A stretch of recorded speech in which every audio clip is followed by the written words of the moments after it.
Good afternoon, everyone.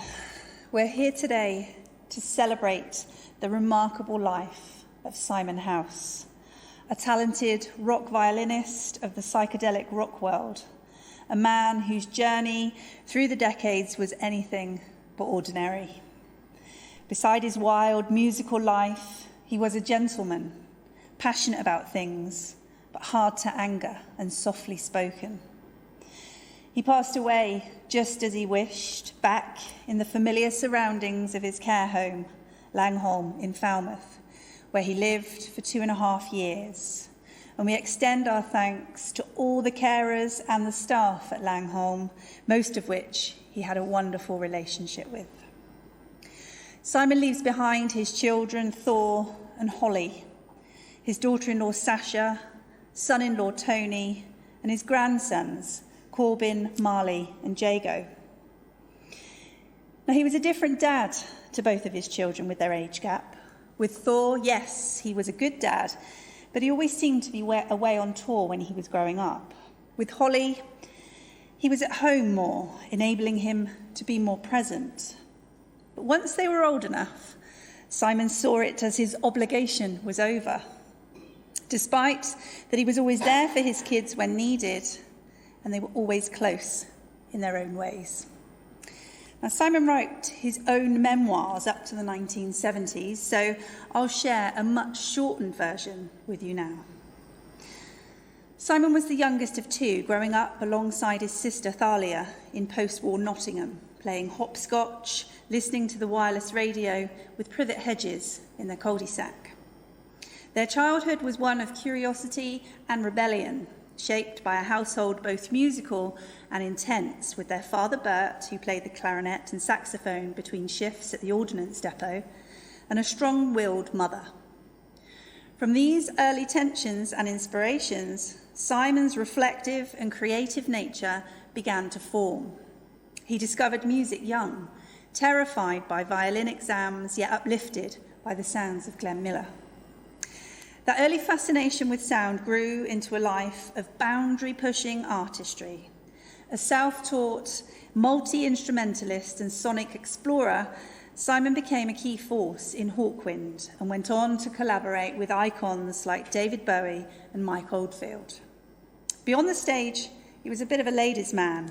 With a twinkle in his eye, he could easily turn on the charm.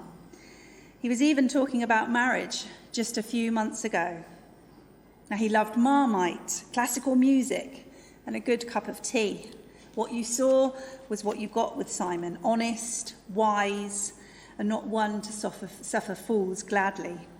He was a father, a grandfather, a deep thinker, a true eccentric in the most beautiful sense. He lived many lives in his time here, always questioning, always creating. So to tell us more, let's welcome Thor, who will be followed by Holly.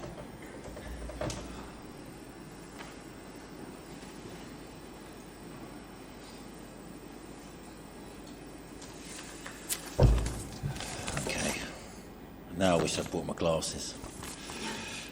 Okay, so Simon was known to many people as an exceptional musician and composer, and yes, he was, but he was also mine and Holly's dad. And with that in mind, I'd just like to share with you some of the memories that I have of Simon and our life together. So I'll just point out this is my first time doing my dad's funeral, so if I mess things up, just bear with me, okay? So I'm going to start with New Year's Eve parties at our house in Muswell Hill. It was one of the highlights of the year. Mike and Jane, Bonnie and Dan would come along. George, Flicky and Tanya would be there too. And let's not forget Jackie, Lorraine and Leon. And lots of random people just for effect, you know. There was lots of bumping down the stairs to drive the adults crazy. Remember that, Bon? And some of you may remember Simon's monkey dance, which he would perform on occasion, much pestering from myself. Sue and the gang being the life and soul, and all the kids crashing out while the adults partied on. And then I remember I used to play the violin when I was a kid, and there was this one time I played as part of a trio with my granddad and my dad My granddad was on cello, my dad was on second violin. And this happened in my granddad's front room in Nottingham. And at the time, my favourite artist was Mozart, and that's what we played. We played Mozart together, like 3 generations of houses all playing. And that was a very special moment, you know. And then there was 1978, the year of the Bowie tour, and there's loads of memories that I could take from that time. But the one that sticks in my mind most is jumping in the waves of a Bali beach as a 7-year-old boy with Simon and Sue tripping on mushrooms. I finally learnt to swim. We were so happy. It was an amazing Christmas to end an amazing year, the year of the Bowie tour. And on that Bowie tour, I saw Simon playing violin at Earl's Court Arena, opening the show with Warsaw, the song we heard, in front of 20,000 people. And it was just an amazing, pretty epic experience for a 7-year-old boy, you know. So then I remember Simon recording my first song when I was 8 years old on a 2-track reel-to-reel tape machine. It was a song I wrote called UFO, some of my best work. And for my 30th birthday, he transferred all of the songs that I wrote at that time to CD as a present, which is really sweet. In case you're wondering, our parents were always called Sue and Simon, not Mum and Dad. I think it was something to do with us seeing them as people, or some kind of... I put it down to the fact that they were hippies trying to rebel in some way, you know, as we all do. And on my 13th birthday, Simon gave me the Beatles songbook and said, if you want to write songs, then learn all of these. So I'm still working on that, but that book is one of my most treasured possessions. His speech at mine and Sasha's wedding, as they embark on their boat of life, or lifeboat. Best wedding speech ever. And then working together on the Psychestra project, I think he was actually quite surprised how good it was. He actually said that. So later on, when we was living in Finchley, I would stay with him every 2 weeks or so for when I was working in London. And I think we both knew how special that time was. Got any dope, Thor? Let's get stoned, eat fish and chips, watch a documentary about flying saucers, or Simpsons, or maybe some Rick and Morty. And that was Simon. So when his health started to go a bit downhill, when he moved to Langholm in Falmouth, he became really quite cheerful. It was like he was actually happy. And we had some nice times then, just chatting about all sorts of things and always ending with a hug. Simon was never afraid of death, but he knew how precious life was. And in his words, there's no getting away from it, you know. So there are a lot of emotions that you experience when someone close to you dies.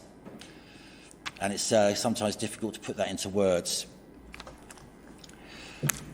Death is a signpost on the road of experience, and this way we all must pass. Simon knew this, and he lived his life accordingly. So now I've shared a few memories that I'd like to say goodbye to Simon in the only way that's fitting for me, and that's by singing a song.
probably going to echo a lot of what he's just said.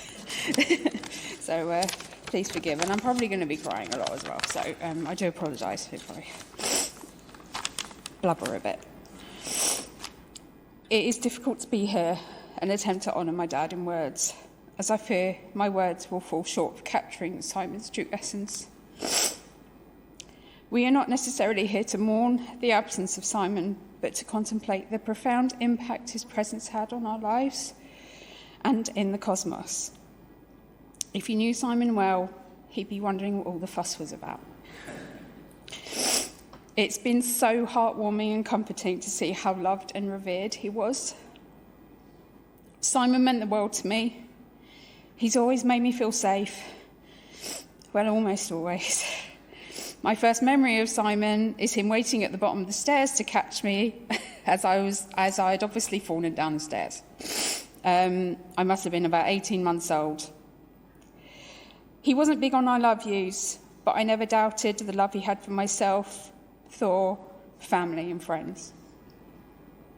He inspired my love of board games, teaching me how to play backgammon, buccaneer and rummy, to name just a few.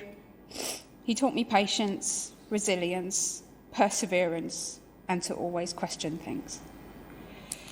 Simon was tenacious and mischievous. There are a few times where the roles were reversed, but one particular time was when I'd gotten home from work and had a call from the police letting me know that Simon was in their custody. When I asked why, he directed a laser pointer at a police helicopter. To which my response was, after an audible sigh, "Oh, for goodness sake." I wasn't even surprised, and he was very grateful when I went to collect him from the police station. I will cherish these memories, as I could not have asked for more. Simon had an incredible musical talent. He was always in the studio, either at Muswell Hill or wherever he could create. Simon would write lyrics often, notepads filled with them. Going through his things recently, they are tucked away everywhere.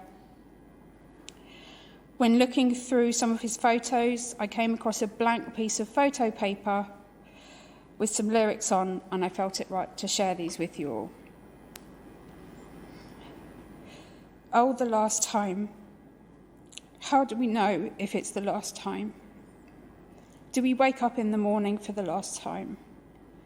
Is there something that will tell us it's the last time? No way round it, can't confound it. Got to be the last time, one of these days. He was a gentle and quiet soul with a steady presence. Growing up, I knew I could always count on him for the most part, and I could always rely on his wit and some comedy relief in the form of a dad joke or a pun, something I am grateful to have inherited. I taught myself not to ask him if he was all right, because I knew the response would be, "No, I'm half left." To which we would share a mutual snigger or sigh. Some of the things that Simon loved and will always remind me of him are his violin, a cup of tea, Marmite, toasted cheese scones with Marmite, puns, dictionaries, he loved reading them, and a thesaurus, the colour green, UFOs and the unexplained, Leeds everywhere, Curry, The Simpsons and Rick and Morty. One of the first films that he introduced me to was the animated Lord of the Rings, which I am sure influenced my love of all things Tolkien. It also made me recall recently a quote by Gandalf in the Return of the King, I believe. And this goes, end? No. The journey doesn't end here. Death is just another path, and one we all must take. The grey rain curtain of this world rolls back, and all turns to silver glass, and then you see it, a far green country under a swift sunrise. I miss him greatly. I miss calling him on my way home from work, just to check in. I miss asking for his advice or updating him on what I've been up to. I miss watching films and documentaries with him. I miss buying him our coffee and talking about nothing. Seeing Father Dear come up on my phone when he was calling me. I miss him leaving me random voicemails. I miss his voice. I miss our little jokes. I miss my dad. He wrote a short poem in my book for the end of primary school, which has always stayed with me, and I hope it resonates with you all today. In March, we long for April. In May, we long for June. Don't be in such a hurry. It will all be gone too soon. He saved me in my darkest times, and I hope he knew that, and I hope I saved him too. Simon will be remembered most for being our father, an amazing musician, violinist, and a dear friend. And in the grand cosmic dance, Simon's physical presence may have ended, but the music of his existence plays on. To the world, he was a musician. To us, he was our dad.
You do. You know, it's only music.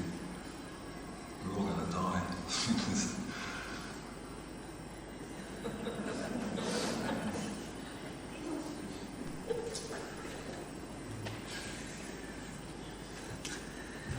And how very correct he is. No doubt about that. Okay, it's come to that time in the service where we bring Simon close for one last time and prepare to let him go into the sadness and smiles of our memories and our hearts. There he will stay. If you can, please stand.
So as we come to the close of Simon's service here today, I'd like to let you know if you would like to make a donation in Simon's memory, you'll find a donations box just on your way through there, and it will benefit Musical Hardship, a charity supporting musicians in times of need, something that was close to Simon's heart.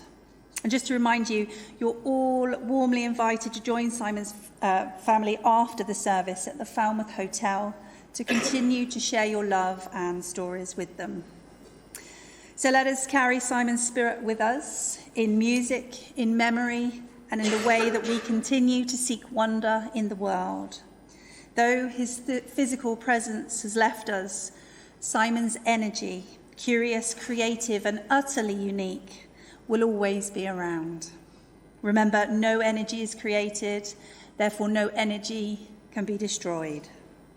You might remember him in a glimpse up at the stars, in a well-worn record spinning late at night, or the next time you have Marmite or a good cup of tea. Know that he'll be there beside you when you need him, just as he always was.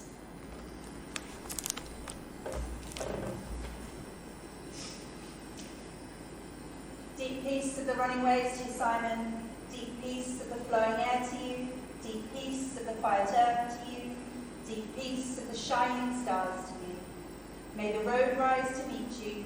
May the wind be always at your back. May the sun shine warm upon your face and the rains fall softly on your fields until we meet again.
night, she's a pretty nice girl.